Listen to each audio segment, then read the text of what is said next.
Que Dieu vous bénisse. Amen, amen. Amen.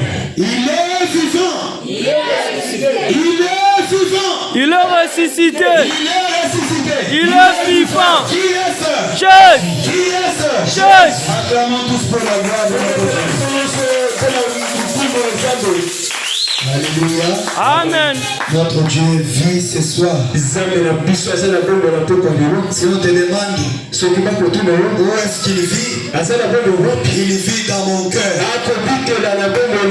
Amen. Amen. La Bible dit, vous êtes mon temple. Je viendrai et j'habiterai en vous. Nous sommes ici pour que Dieu puisse façonner notre caractère.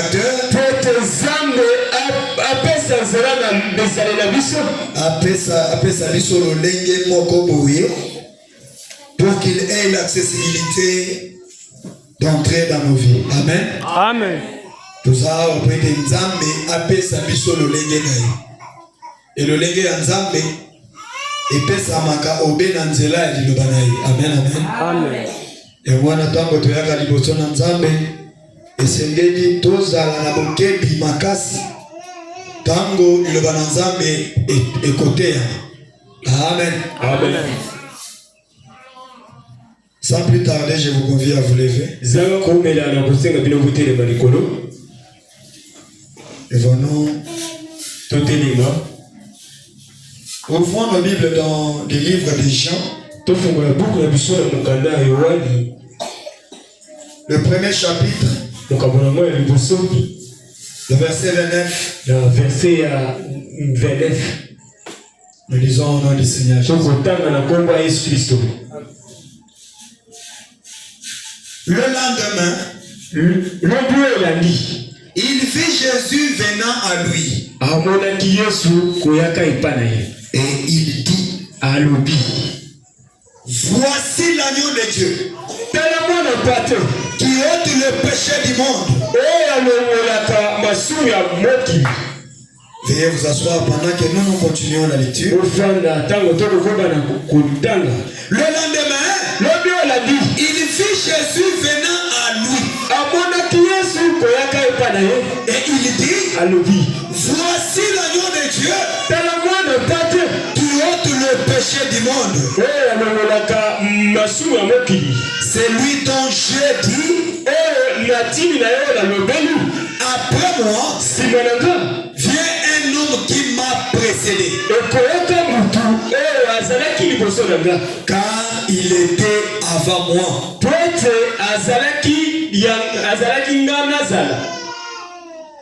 Je ne les connaissais pas. Mais c'est afin qu'il soit manifesté à Israël.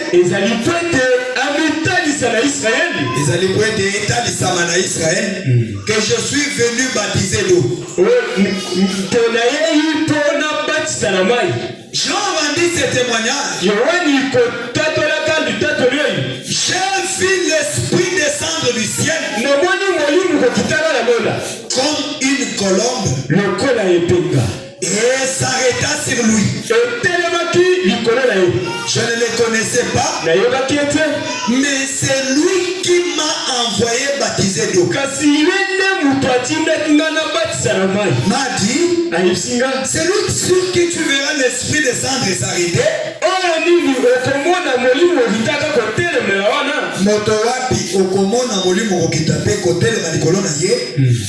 C'est celui qui baptise du Saint-Esprit.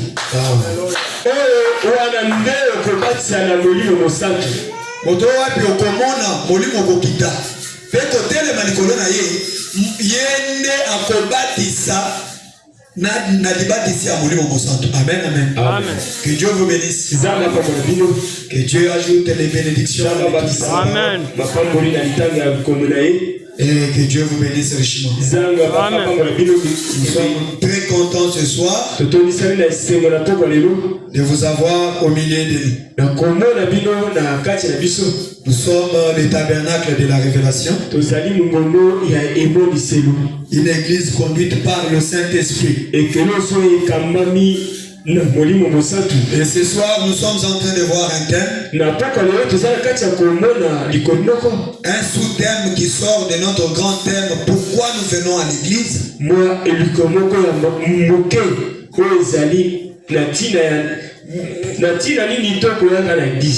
Amen. Amen. Nous avons pris un petit sujet.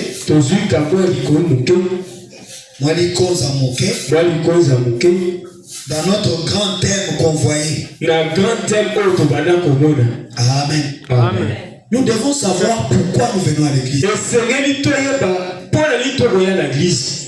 Nous ne venons pas à l'église pour passer le temps inutilement. Nous ne partons pas à l'église parce que nous manquons quoi faire à la maison. Nous ne partons pas à l'église pour fraterniser. Amen, amen. Amen. Chercher l'amitié.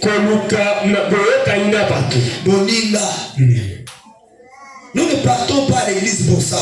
Mais nous partons à l'église parce que nous sommes dans un voyage.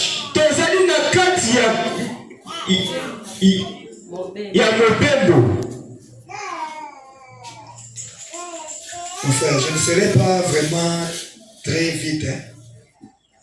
Il faudrait que tu sois connecté. Je sais.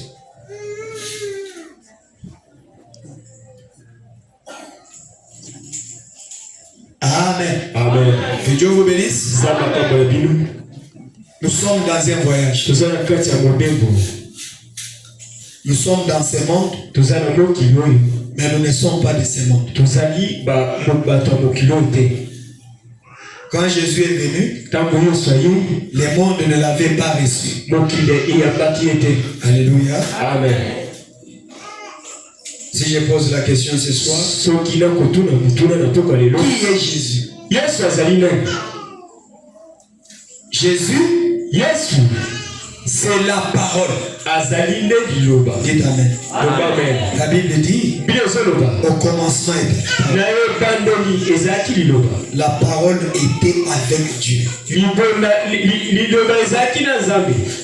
Et la parole était Dieu. Elle a été faite chair. Il a attaqué les autres. Quand Jésus est venu vers les pharisiens, les pharisiens sont restés avec la loi mosaïque. Moïse nous a dit. Alors que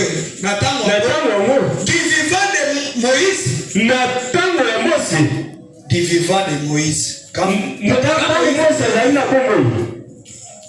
ces pharisiens-là ne croyaient pas à Moïse. Quand Jésus arrive avec la parole, lui-même en tant que parole, parce que Jésus était l'accomplissement des promesses. Que Dieu vous bénisse. La présence de Jésus sur la terre, Dieu l'avait déjà prédit beaucoup d'années avant.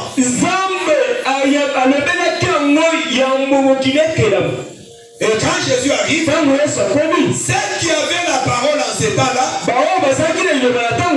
ils n'ont pas pu discerner qui était Jésus. Et même aujourd'hui, les gens sont en train de se contenter de dire, nous avons Jésus. Nous avons Jésus. Nous avons Jésus. Mais, à vrai dire, ils n'ont pas Jésus. Alléluia. Parce que Jésus, ce n'est pas en disant dans la bouche que j'ai Jésus que nous l'avons. Amen. Jésus c'est quoi? Jésus c'est la parole. Et au temps de la fin, le temps dans lequel nous vivons, Dieu avait fait aussi des promesses. Et ces promesses-là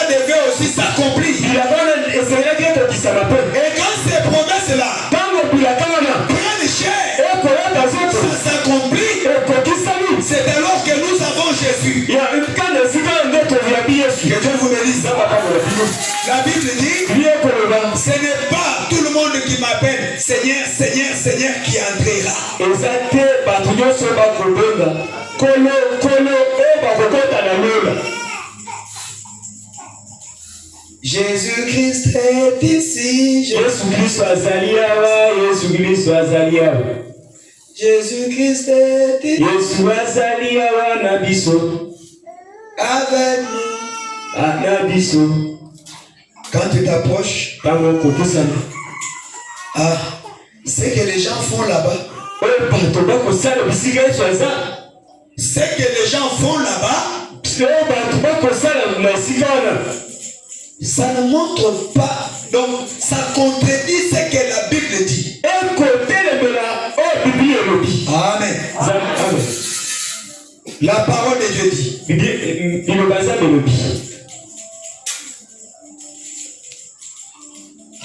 Si vous gardez mes commandements,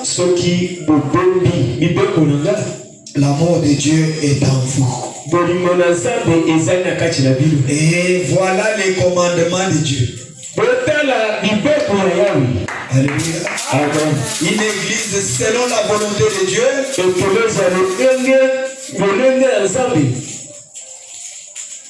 Croit la parole de la Genèse à l'Apocalypse. Que Dieu vous bénisse. Nous sommes en train de parler sur l'agneau et la colombe.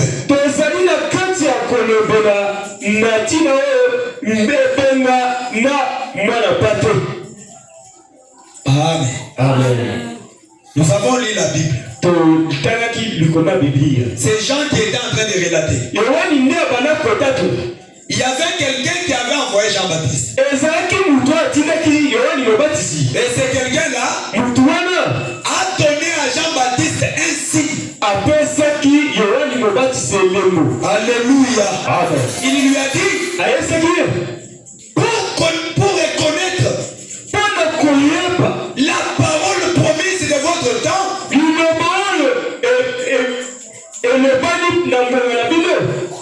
quand tu seras en train de baptiser les gens, si tu vois quelqu'un sur qui l'esprit descend et s'arrête, c'est cette personne-là qui a le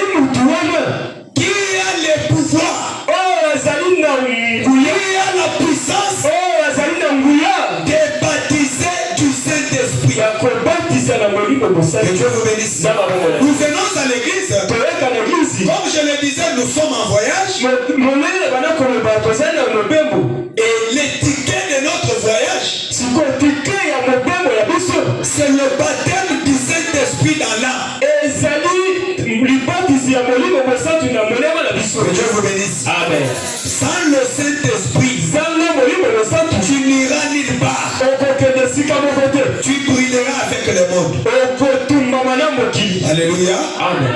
Jean a été envoyé. Il a baptisé les gens d'eau. Et ce jour-là, il a vu le Dieu du ciel venir dans une petite chair, dans un petit corps, en train de s'avancer, en train de venir vers lui. Jean dit aux gens,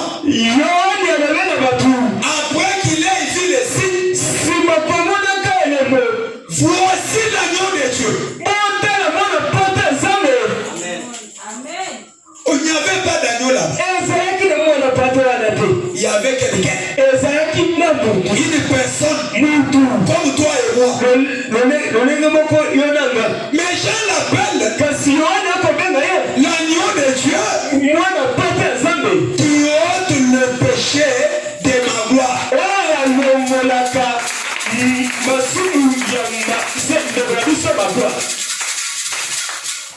Que Dieu vous bénisse. Parce que quand on dit voici l'agneau de Dieu qui ôte les péchés du monde, il remplace son nom par le monde. Voici l'agneau de Dieu qui ôte les péchés de Félix. longolaka masumu ya ndeko David. Alléluia. Amen. Cet agneau avait une mission. Quelle a été la mission de l'agneau? C'est d'effacer tes péchés. Alléluia. Il allait effacer tes péchés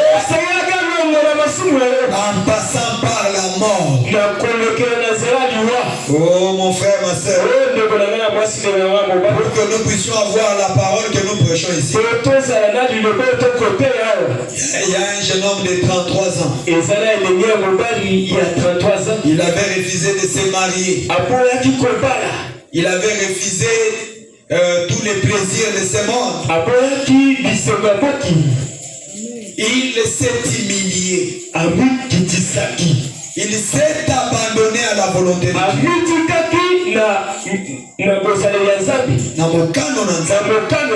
Jean dit, l'agneau de Dieu qui ôte le péché du monde. Et Jean est humble.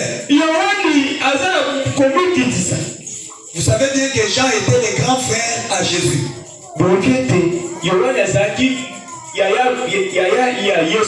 Il était son cousin. C'est Jean qui était né avant Jésus. Mais Jean a eu la révélation. Il dit, c'est lui dont j'ai dit, après moi vient un homme qui m'a précédé. Que Dieu vous bénisse. Mais Jésus est né, Jean-Baptiste a dit comment Jésus est né.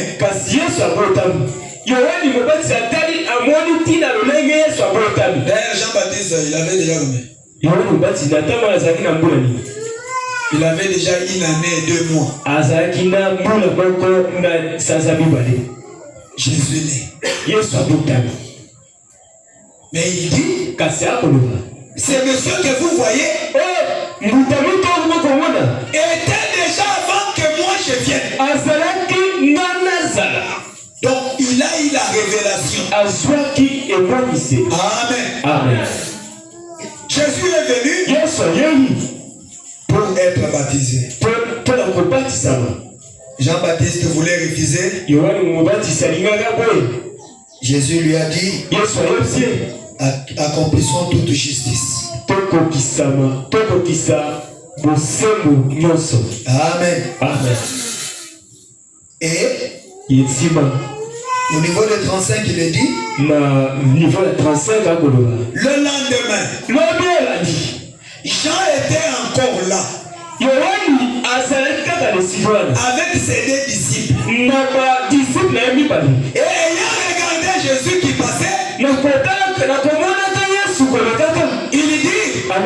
voilà l'agneau de Dieu. Amen. Ça c'est la deuxième fois. La première fois il a dit, l'agneau de Dieu qui ôte le péché du monde. Deuxième fois, voilà l'agneau de Dieu. Amen. Amen. La première fois il est dit, voici. Deuxième fois, voilà.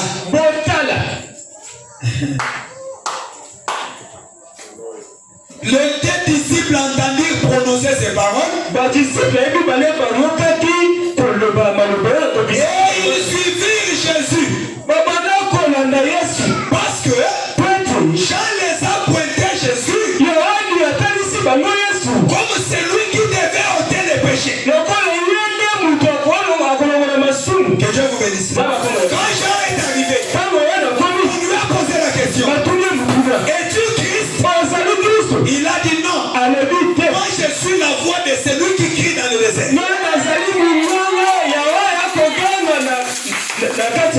je vous baptise d'eau. Mais celui qui vient après moi vous baptisera du Saint-Esprit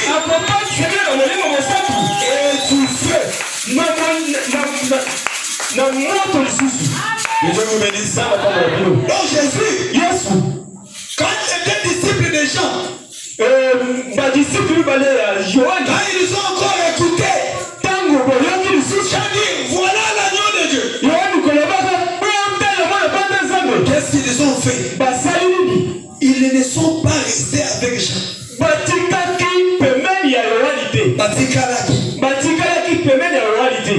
Ils ont quitté Jean. Ils ont couru vers Jésus. Pourquoi ça?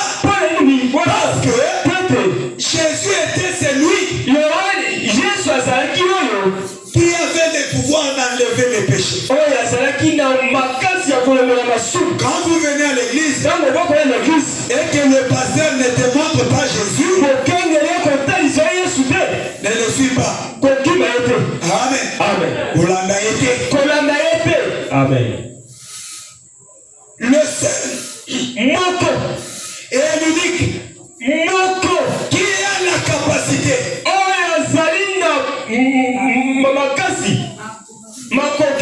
d'enlever tes péchés s'appelle Jésus. Jésus. Oh, c'est lui le Dieu de William Branham. C'est lui notre Dieu. Alléluia. Amen. Jésus, c'est lui le Dieu tout puissant. En dehors de lui, il n'y a pas un Dieu à adorer. En dehors de Jésus, même si tu adores Branham, tu es un idolâtre. Tu iras en enfer. Que Dieu vous bénisse. L'unique, l'adorable, c'est le Seigneur Jésus. Est-ce que vous le croyez? C'est comme si vous ne le croyez pas. Quand les disciples de Jean ont vu Jésus passer, ils ne sont pas restés avec Jean. Ils ont suivi celui qui avait le pouvoir d'enlever leurs péchés. Moi aussi je te montre ce soir l'homme de Galilée, l'unique qui a la capacité d'effacer toutes les paroles de malédiction de Dieu. Amen. Oh, ma tante a dit, mon grand-père a dit, ton grand-père, ta tante ne représente rien devant notre Dieu. Sa parole, c'est la parole d'un humain. La parole d'un mortel. Mais il y a celui dont la parole ne passe pas. Il s'appelle le Seigneur Jésus. Alléluia. Amen. Écoutez, papa, vous venez me chercher de l'eau.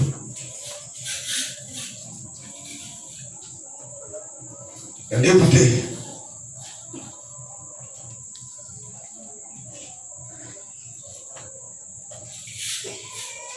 Zwana ya moto. Alléluia. Écoutez. Pourquoi Dieu a représenté son fils comme étant un agneau. Amen. C'est ça ce que nous voulons comprendre. Et pourquoi Dieu s'est représenté comme étant la colombe. Amen. Jésus devait venir comme un agneau.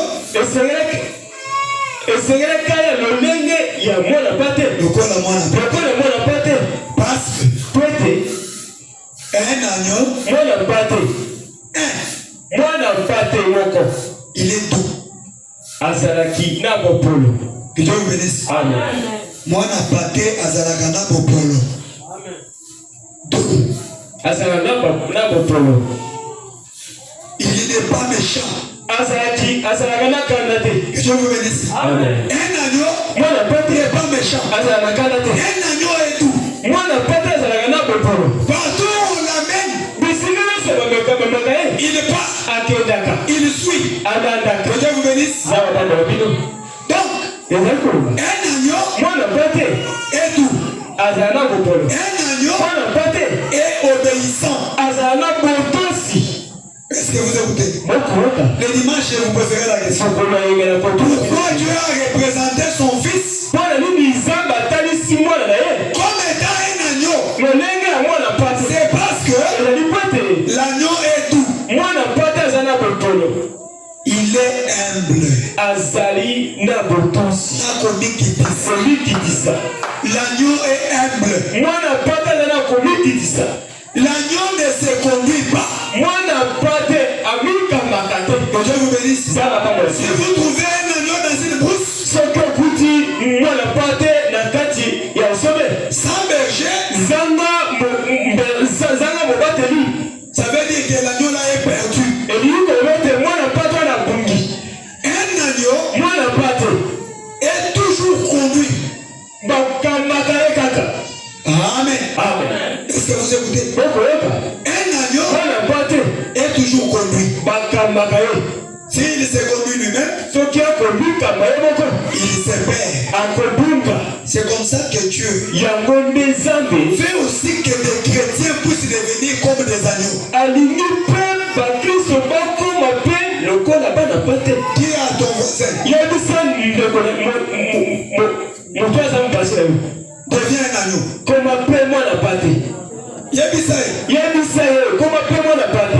deviens un agneau. Koma mpe mwana pate. Dieu veut que tu sois un agneau. Zangi alingi mpe okoma mwana pate. Que Dieu vous bénisse. Zaba koma na bino. Un agneau, Mwana pate. si tu deviens un agneau, Soki okomi mwana pate. ça veut dire que ta vie sera que la parole. Elingi koloba ete bombo na ye kozala kaka obe liloba. Ta vie sera que ce que Dieu recommande. Bombo na ye kozala kaka oyo Nzambe akolobela. Azosenga. Akosenga. Écoutez, Koyoka. il est dit dans l'agneau et la colombe. Elobami na epenga na mwana pate. Le paragraphe 6 et 7, écoutez. Koyoka.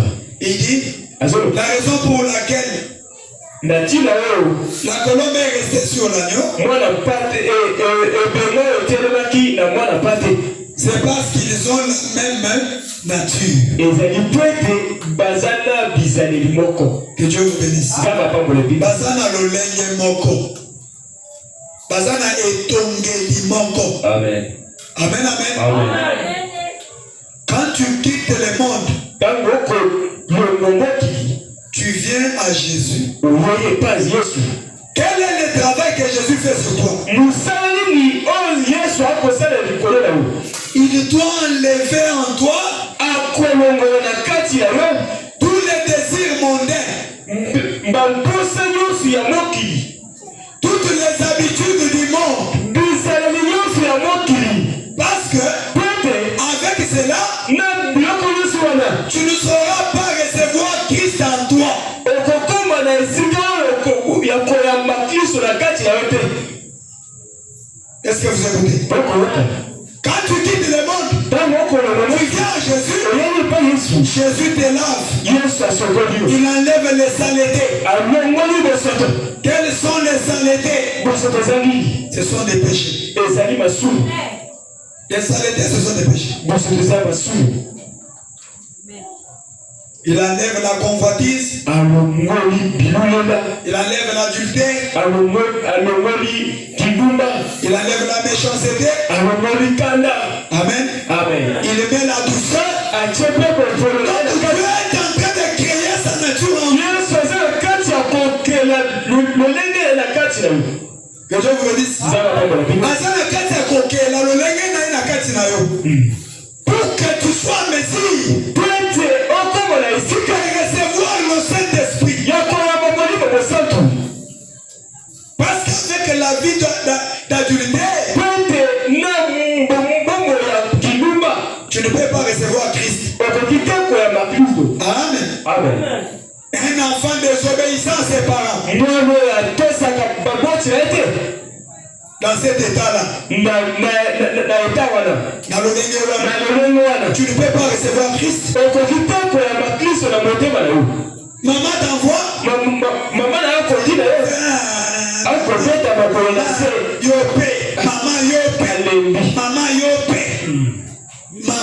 Maman donc au botinga yo na lingala pesa la polimo bona kati ezanga sens. Maman yo pe. Et dans cet état-là, quand vous êtes à l'église, quand tu parles de 10, moi je peux partir au ciel. Toi tu dis aussi, moi je partirai au ciel. Avec la vie de désobéissance, tu iras au ciel. Le ciel de ton grand-père. Amen. Si c'est le ciel du Dieu tout-puissant, tu n'entreras pas. Alléluia. Amen. Dieu nous a envoyés pour chercher une épouse à Jésus. Et la Bible dit, cette épouse doit être sans tache. Et c'est là que litona moko ya mabete. Amen. Moi c'est na libala Yesu. Amen. Akozala te wana motema mwindu kolegalikana. Motema mabe. Mais azo c'est la Yesu moko okende loli. Motema keto. Soit kangeli moninga kanda. Yaya gati kino liwa. Amona mino nanga kopolo amona ngote mino na soto mona ngoyesali epesa biso bobo que Dieu bénisse. Amen. So kangeli motokanda moya limisa ikeleve na lolenge wana oso sala pe Yesu aya na kokende na lokola Elia ketaki yo ebi bomo ya Elia. Élie était un homme saint. Il suivait les commandements de Dieu. Et il vivait la parole. Et toi aussi, tu iras comme Élie. La Bible dit, enfants, obéissez à vos parents. Afin que vous restiez longtemps sur la terre. Même si on t'a marié, même si tu es chez toi, avec 15 enfants, tant que tes parents vivent, tu y es dans l'obligation d'obéir.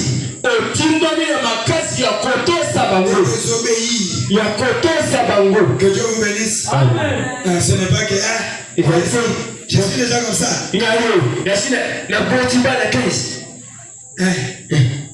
Qu'est-ce que maman peut me dire?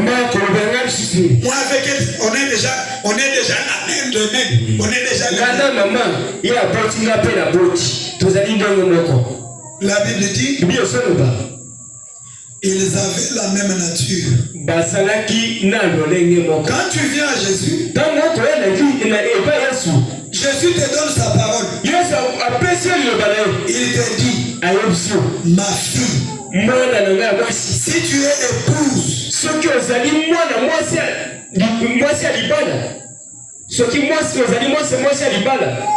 dans la maison de ton époux,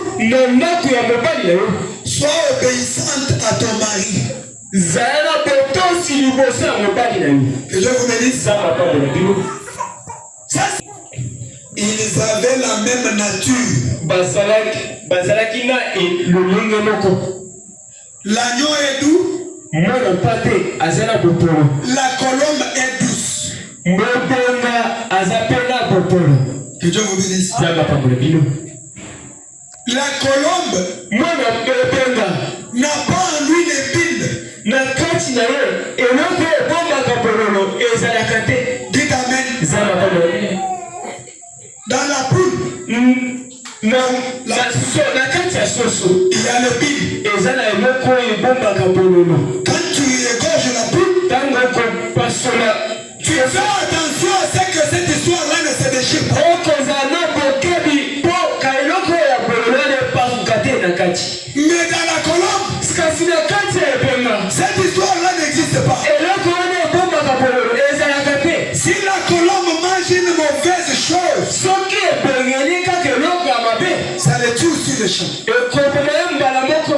Que Dieu me dise. zamba mpe molobino Ils avaient la même nature. bazalaki na elole moko. C'est comme ça que la colombe pouvait rester sur l'agneau. yango nde ebonga ezalaki etikala na esika ya mwana pate. Amen. zamba molobino Frère Madame dit, ekobana bazoloba la brebis mwana pate ou l'agneau, mwana pate il n'a jamais essayé de faire sa propre volonté. atikalaka komeka kosala kosala Interprète. kosala volonté na yango te. Amen. L'agneau mwana pate n'a pas sa volonté à lui. azalaka na volonté na ye moko te. Qu'est-ce que cela veut dire? wana lingongo balingi Tu viens à l'église, oyo na église on te prêche, batei yo noir sur blanc.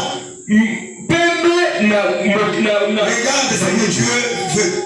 tala oyo Regarde ce que Dieu ne veut pas. tala ye nzambe alingi te. Dieu ne veut pas que nzambe alingi te qu'une femme po ete mwasi s'habille comme des hommes. alata lokola mobali. Dieu ne veut pas que nzambe alingi te une femme mwasi expose son corps. atalisa nzoto na ye. Dites Amen. amen. Dieu ne veut pas que nzambe alingi te quand tu portes ton soutien, je ne sais pas comment on appelle les soutiens, ntango okolata soutien na yo que tu fasses les nasses tout comme ça. omilisa nasa na yo wana Nastu. Et puis les 5 hommes, ils sont comme ça. siko mabele ekovima bomo. Quand tu portes la Bible, ntango okolata elamba maintenant ça commence à... Tout le ekotalisa monde qui marche là-bas en train de voir ça. bato nyonso bakoleka na kati ya Dieu komona yango. ne fait pas ça. nzambe alingi wana te. Alléluia. amen. Dieu ne veut pas que nzambe alingi te une femme mwasi montre les habits de dessous. atalisa bilamba na ye ya se. Oh, la Odyssée. La Odyssée. la odyssée. Dieu ne veut pas. nzambe alingi te. Aujourd'hui, les jeunes filles lelo ebienge basi marchent en cycliste. okotambola na sikriste. Kilelo yaya. Yaya kilelo. Amen. Elle porte juste un polo. akolata polo moko ya pamba Ça se limite ici. okosukelelaka Avec les cyclistes. na sikriste na se. Et quand elle part à l'église, okokolo na eglise elle va trouver un pasteur tout mouillé. akokuta mokengeli soso ya mwasi Soso poleli mula. soso polimbula Mokengeli moko ya chiffon. Alekisi maetelo. Ateye uamona nzambe. Omokona mula. Ene ye toto Kristo. Amen. Loba kezala kaka ya koko na yo. dis seulement que ça soit le sein de ton père. Ah, le sel du Dieu 3 fois ça. Zambo nono ya zambo malabisatu mosatu. Les anges sont devant Dieu. Bange basali liboso ya zambi. Frère Madame dit, ndokobala makoloba les anges sont sales. bange basali na bosoto. Ils sont sales devant Dieu. bazali na bosoto liboso ya zambi. Ils ne parviennent pas bakokaka te à voir la face de Dieu. komona elongi ya zambe. Ils se couvrent le visage okomisipa elongi en train de dire, na kati ya koloba Saint, mosatu Saint, mosatu Saint l'Éternel Dieu. mosatu ezali ote yawe yeloko. Dieu veut que tu changes ta nature. nzambe alingi obongola lolenge na ye.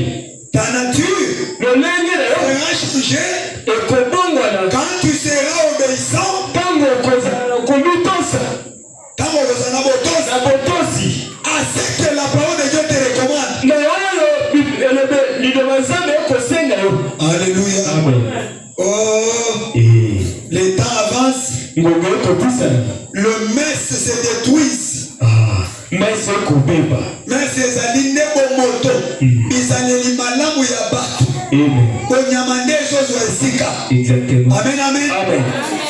Je peux voir du temps de Moussé Laurent Désiré Kabila. na ntango ya Moussé Laurent Désiré Kabila. Non, on n'est pas censé parler politique ici. biso totina na Mais quand je parle de ça, ce n'est pas politique. ntango nakolobela yango ezali politike. En ce temps-là, na ntango wana même du temps de Mobutu, na ntango ya Mobutu nos mamans portaient des pannes. boma na biso bana kolata maputa mibale C'était difficile ezalaki makasi de voir la couleur komona lolenge du sous-vêtement d'une femme ya menamba ya mwasi en ce temps-là. na ntango wana. Mais aujourd'hui, kasi Dieu ne veut pas ça. nzambe alingi te wana. Et puis, les gens appellent ça, bato bakobenga ngo on appelle ça kilelo, la modernisation. modernisation. Kilo. Et tu vas voir un papa okomona tata moko acheter à sa fille akokende kosambela mwasi mwana une mwasi petite culotte comme ça. kama kulote pupe moko boye. Et puis la fille met le cycliste mwana mwasi alati cycliste. et il y a un collègue à moi qui doit envoyer les colobes. Quand on sort qu'il y a un homme, papa doit Très joli. ça va. Ça marche. 2 mois après, Sasa mimi bado koleka. Yewana. papa va dire à maman, Papa kolobela mama. tu vois ton éducation. Ondani ndengo. Tu vois ton éducation. Mwana kwa isi mwana. Mais quand tu lui as acheté ces histoires, Kama bwana kosola ndio kwana. c'est comme si tu étais en train de la pousser Ezenicho ezalaki na kati ya kompusa na basa. vers ces chiens-là. Kotindi kaenda epa mwana. Alléluia. Amen. Change de pile.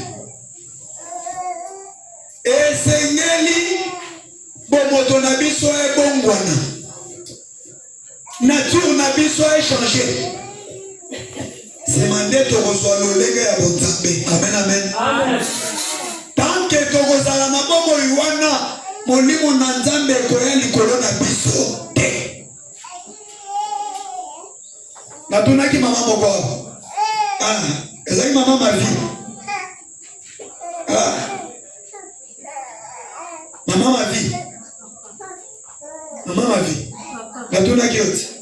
Est-ce que bébé na biso wana tango abotamaki na madusu ebandi boye awa ti boye ezalaki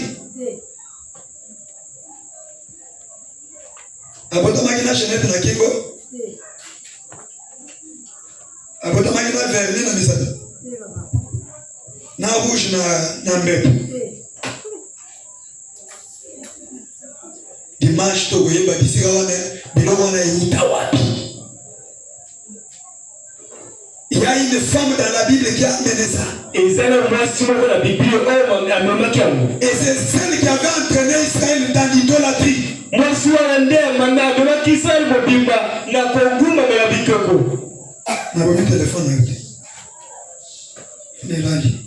Alléluia. Amen. Le téléphone de maman Elisée, donne-moi ça. Elle s'appelait Jézabel. Comment est-ce Jézabel? Jézabel a amené le maquillage en Israël. Na Israël. Devenu kocha verni na mazaka. Jézabel est moko. Quand un enfant naît, tango mwana akobota, tu vas voir que ces histoires-là zamba mwani ke biloko wana ne sont pas importantes ezali na mutu yote sur le corps de l'enfant. na nzoto ya mwana. Ce qui est important, eloko eza na mutu yote c'est ça. zamba tiki yango. Alléluia. Amen. Entre autres, na koleka mosusu les 5 sens. Tu as les 5 sens. Tu as la vue. Ça te permet à voir. Amen. L'odorat. Pour sentir l'odeur. Donc, ce qui est important, tu as laissé ça. Et tout ce qui n'est pas important, Dieu n'a pas mis. Et quand Dieu n'aimait pas, et que toi-même, tu commences à corriger ton créateur. Ah Dieu, toi tu as manqué l'intelligence. Il fallait me mettre les trous ici. Tu prends, tu mets les trous. Oh Seigneur, tu n'avais pas d'intelligence toi. Pourquoi tu m'as donné les cheveux noirs? Tu prends tes tirs, tu mets là-bas. Tu deviens comme un oiseau. En train de corriger Dieu. Voyez Branham dit, de toute la création, il n'y a que l'homme qui a quitté sa place. Alléluia. Les animaux ont gardé leur ligne de conduite. L'homme continue à corriger Dieu. Vous continuez à corriger Dieu. Amen. Qui t'a dit que pour qu'un frère te voie, qu'il puisse t'aimer, pour que tu sois sa femme, qu'il soit son épouse, il faut lui montrer les revolvers. Il a dit, quand tu commences à dandiner là, toi-même tu vois comme si tu es spécial. Mais quand mon Dieu va se décider de retirer son souffle en toi,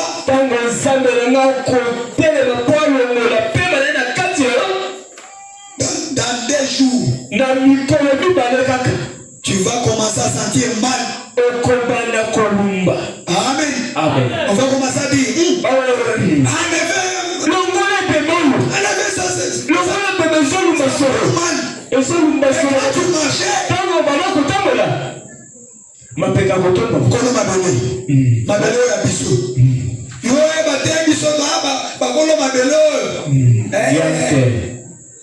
Amen. C'est ça. La kaka. Soso akomi na motu ya koleka yo. Vraiment. Tango tokomona ka soso akomi kosala boye. Akufa be. Bozwayi. Eli asema kata mutu. Bakati mutu. C'est ma tolie musuni. Siko yo so okufi musuni na yo tokende obwaka. Tu vois qu'un animal devient très important. Et dans le domaine spirituel, tu es traité avec l'homme. Que Dieu vous bénisse. Ton corps n'a pas d'importance. Alléluia. Ça c'est la poussière. Un jour ça retournera la poussière. Mais ton âme à toi, que Dieu vous bénisse. Amen. La Bible dit, l'âme qui pêche et celle qui mourra. On n'a pas dit les corps.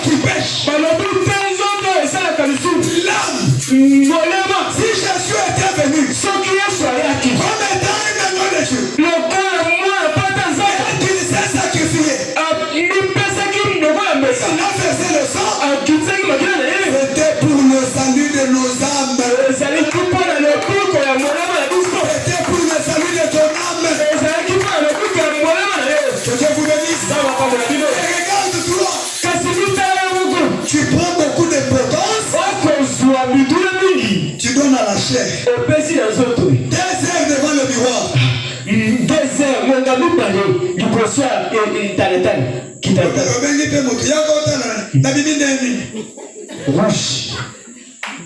Rouge. Amen. Make-up. Ceux qui ont pas qui m'a foutu au télé aussi qui au moins c'est pas un. Frère Banama le bibo. Pour les jeunes frères qui ne sont pas encore mariés. Dans cette église, vous allez bien vous marier. Nakotikate mwana ya nzambe ya mobali akende kozwa tapa mobali ne ser. Alléluia. Amen. Taba mobali tabo zo tambusa ye. Yo wana uzali bosodala ye. Akobuya. Obedi asoboye. Mobenda. Matindi ga makasi. Akomina ndako alibali. Mobala webibo. Eni wana nini wana? Nana bohungu. Na bohungu nayo. Amen. Amen. Ndenge mobali avant obala sambela makasi. Exactement. Zambe pesa na moi sa vie. Bible dit une mauvaise femme. Voici à madame. Elle est plus que l'eau dans le sang. Aleki makila na mai. Mai na makila. Aleki mai na makila. Tango mai ekotaka na makila. Ezalaka biloko mibale omoni ke usa mai za makila. Alors qu'un mariage qui vient de la part de Dieu, c'est la même morale. Nabozui azawan. Nabozan azawan. Namalati azawan. Ezate nana mona onzaleleki neke nana epana biso. Que Dieu bénisse.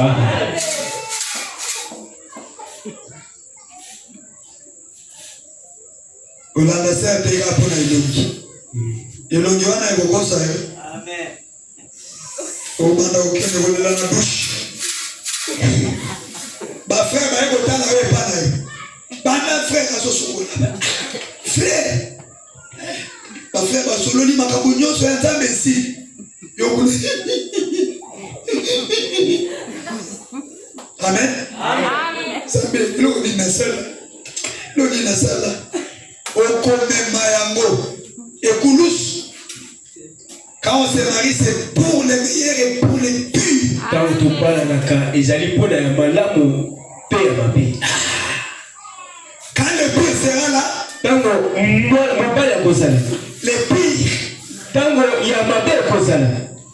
Comme tu avais aimé Fassal, tu n'as pas regardé au caractère. Au kolela na monoko mboka. Isabelle.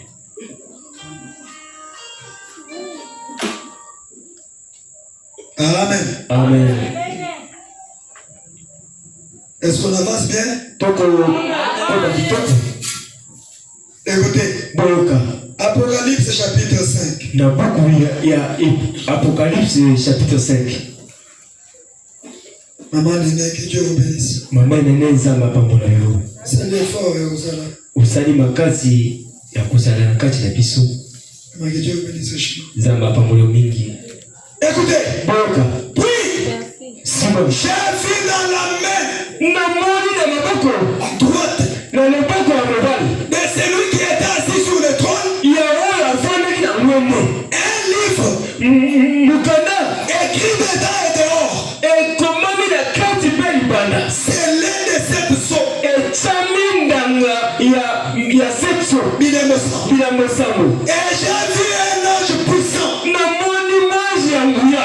Qui criait. Oyo bana koganga. Qui ne voit fort. Na mumanga makasi. Qui a dit. Na nazali na makasi. Qui a dit. Na nakoki. Qui a dit. Na nazali na makasi. Qui a dit. Na nazali na makasi. Ouvrir le livre. Ya kofungola buku. Et d'en rompre le sceau. Ekobuka bilembo. Alléluia. Amen. C'est ce passé au ciel. Elekami na lola. Et personne dans le ciel. Mutu atana na lola. Ni sur la terre. Atana se ya mabele. Ni sous la terre. Atana se ya mabele. Alléluia. ne plus ouvrir les livres, ni les regarder. Oh, et je plairai beaucoup de ce que personne ne fit trouver digne d'ouvrir les livres, ni de les regarder. Et l'un des vieillards me dit, ne pleure point. Si toi aussi tu plairais, ce soir ne pleure pas encore. Ne pleure pas. L'un des vieillards, parmi les 24 vieillards, a dit à Jean le révélateur, ne pleure pas. Ne pleure point. Voici les lions de la tribu de Juda, les rejetons de David, a vaincu pour ouvrir les livres. Et c'est cette sorte. Et j'ai vu au milieu du trône et des 4 êtres vivants, au milieu des vieillards,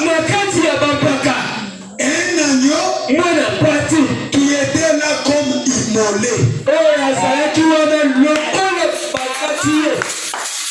Alléluia.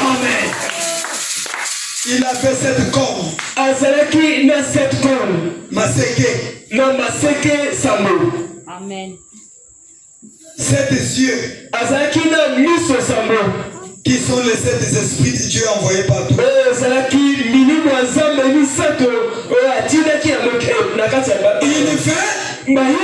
Il fait Ayaki. Il prit les livres de la main droite de celui qui était assis sur le trône. Quand il prit les livres, les 4 êtres vivants et les 24 anciens se prosternèrent devant l'agneau. Amen. Tenant chacun de une harpe. Amen. Écoutez. Et il chantait un cantique. Un cantique nouveau. En disant, tu es digne. Tu es digne. De prendre les livres et d'en ouvrir les yeux. Car tu as été immolé. Au Katamaki. Et tu as racheté pour Dieu par ton sang des hommes de toutes tribus. Alléluia. Amen. De toutes langues. De tout peuple. De toute nation. Tu as fait d'eux un royaume de sacrificateurs pour notre Dieu. Et ils régneront sur la terre.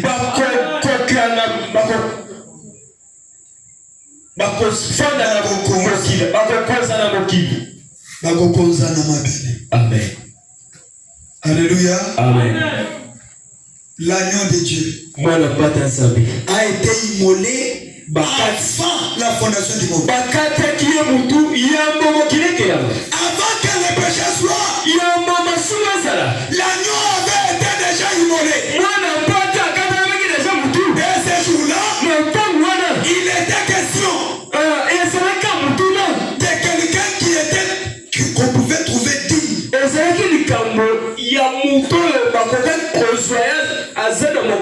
De prendre les livres. Les livres de la rédemption.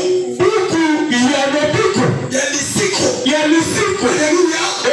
Dans ce livre-là, il y avait ton nom.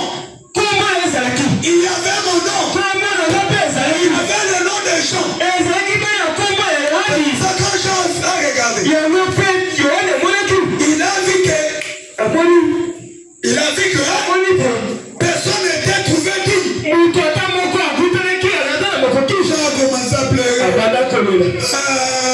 Je suis perdu.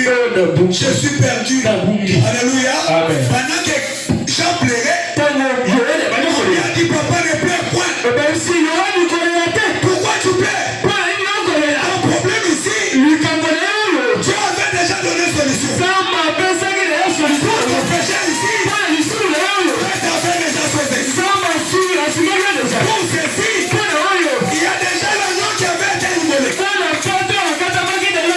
Jean dit, quand il a écouté, regarde les lions de la tribu de Juda. Quand il regarde, au lieu de voir les lions, il avait un agneau immolé. Jésus-Christ, il est l'agneau d'Abel. Alléluia. Écoutez, quand tu as demandé à Abraham, sacrifie-moi ton fils. Abraham a mené Isaac. Isaac a posé la question à son père. Papa, où est le sacrifice? Je vois les bois. Je vois le feu. Mais où est le sacrifice? Abraham répond à son fils. Mon fils, à la montagne de Dieu, Dieu pourvoit. Et quand il s'est avancé, il a fait l'autel. Il a lié Isaac. Il a pris le couteau. Alors qu'il voulait avancer ça, il y a eu une main surnaturelle.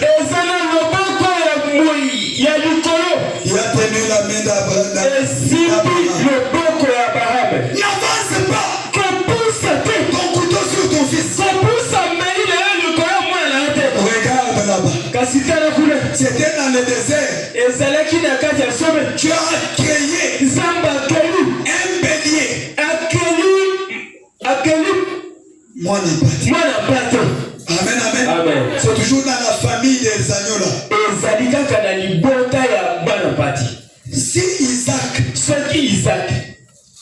allait mourir, donc c'est le sang d'Isaac qui allait nous sauver.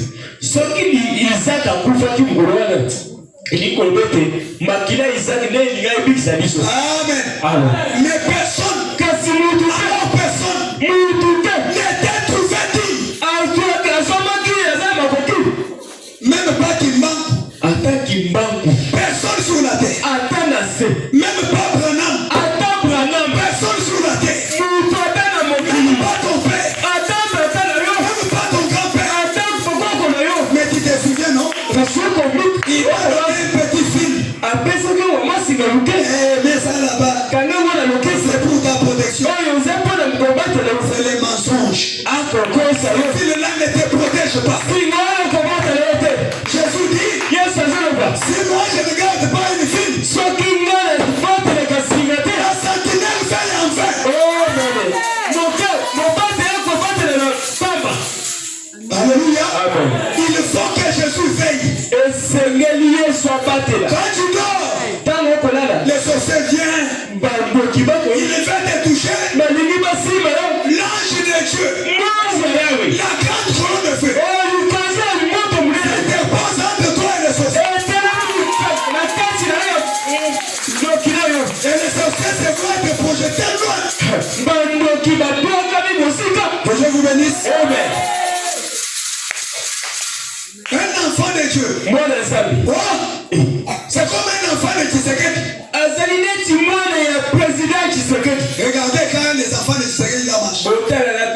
marche pas seul. Il y a des champs de combat, c'est là-bas.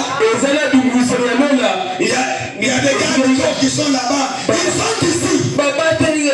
Ils sont ici. Partout ici, partout là. Ils sont là-bas. Ils sont en train de vous répondre à vos questions. Ils sont en train de vous guérir de vos maladies. Alléluia. Les anges de Dieu, la Bible dit, il campe autour de ceux qui craignent son nom.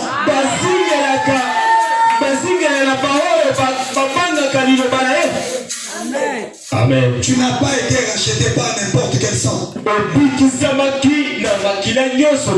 Ton sang ou ta vie a été racheté par un grand prix. Le sang de Jésus. Le sang de Jésus. Le sang de Jésus. Oh personne. Alors personne. Et comment puis-je adorer un nom? Comment puis-je adorer un nom? Comment puis-je adorer un nom?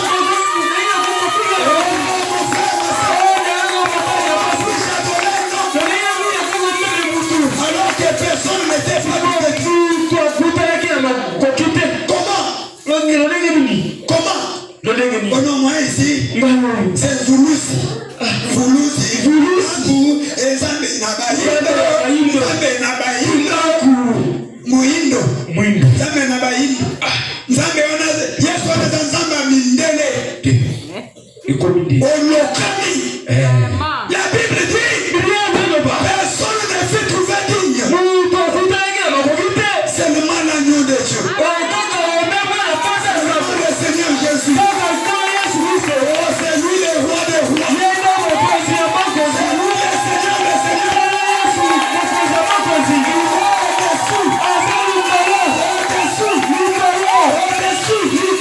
En dehors de lui, il n'y a pas de salut. En dehors de Jésus, pas de salut. Oh, si tu veux être béni, crois en Jésus. Laisse la mauvaise vie. Suis la parole de Jésus. Et tu seras un mystique pour le monde. Les gens vont commencer à te craindre.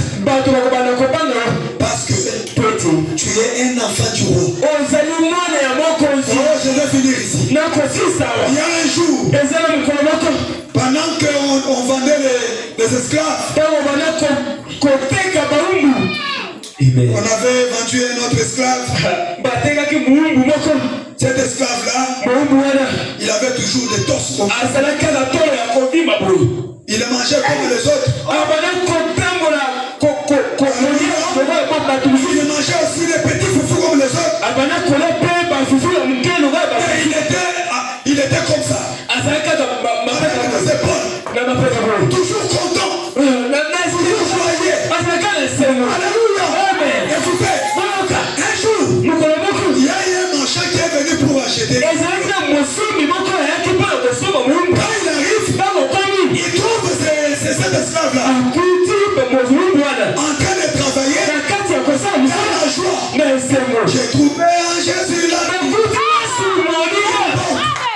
Il porte, il charge, il met imprimé là-bas. Il dit Jésus.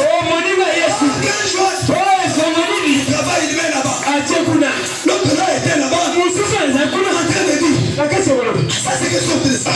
Il demande à son maître. Maintenant ici, est-ce que tu les nourris autrement? Oui, il marche comme les autres. Mais comment lui se comporte comme ça? Nous sommes dans le monde, mais nous ne sommes pas des servants. Il était esclave. Il n'était pas libre. Mais un jour, son maître a écouté une histoire. Le Messie a parlé à ses amis. Les amis lui disaient, comment toi tu te comportes comme ça? Vous savez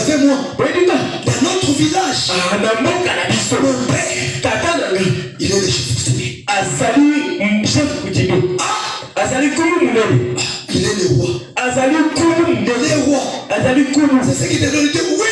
Yango nde yango pesa nsema. J'ai le sang royal. Ngai nazali na makila ya bakonzi. Je ne suis pas comme vous. Nazali lolenge moko na bino te. Alléluia. Amen. Vous mourrez de faim. Bino bakokufa na nzala. Moi, je suis un fils du roi. Ngai nazali mwana ya mokonzi. Marchez comme ça. Abana kotambola boye. Moi aussi. Yo mpe. Laisse pleurer. Tika kolela. Enlève la main à la joie. Yoboli yoboli likolo. Fils de Dieu. Ozali mwana ya Nzambe. Tu es fils du roi. Ozali mwana ya Nzambe. Le sang de Jésus coule dans tes veines. Makila yesu kotambola na nzoto lelo. Quand le diable te dit, Tango diable akoyebisa yo. tu n'es rien. Oza eloko te. Dis-lui, Yebisa ye. pour moi, Mpo na nga. tu as sacrifié Jésus. Nzambe apesi mbeka Yesu. J'ai de la valeur plus que même la vie de Jésus. Nzambe. Naza na mutu ye koleka bomoi ya Yesu. Tu n'es pas n'importe qui. Ozali mutu kali nyonso te. Alléluia. Amen. Il faut refuser. Esengeli oboya. Refuser tous les états dans lesquels le diable nous place. Oboya baeta nyonso kadiambe makomela biso. Oh, l'agneau de Dieu.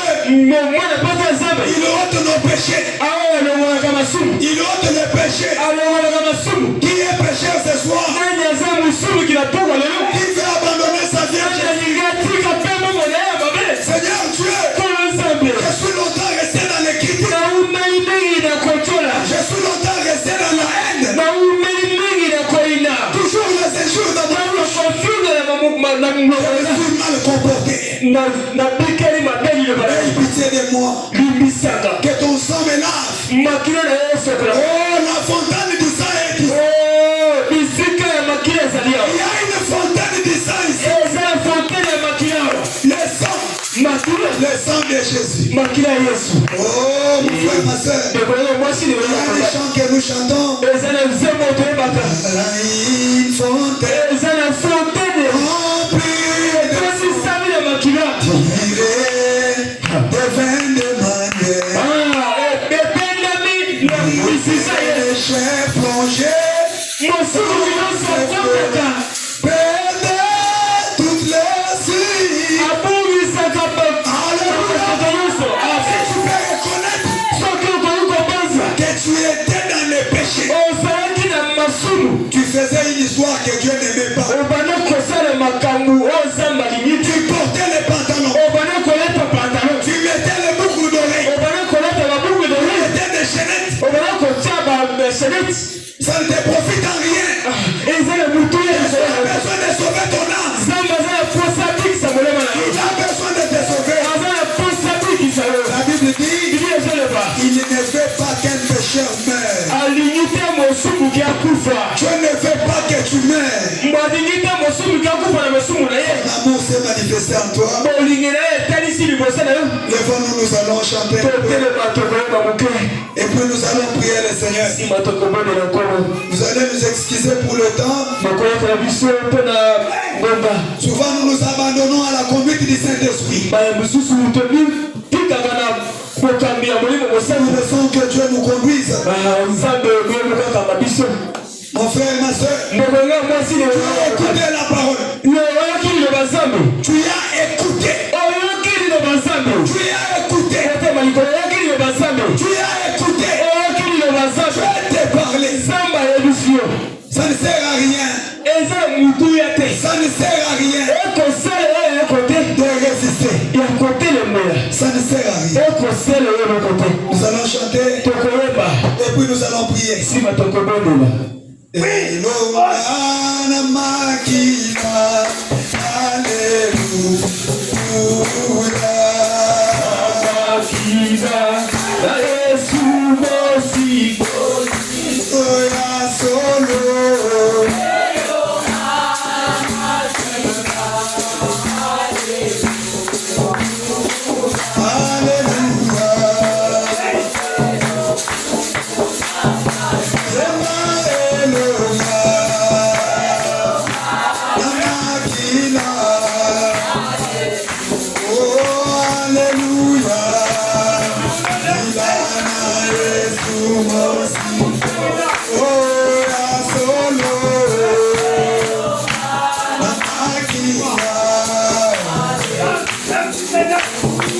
Ah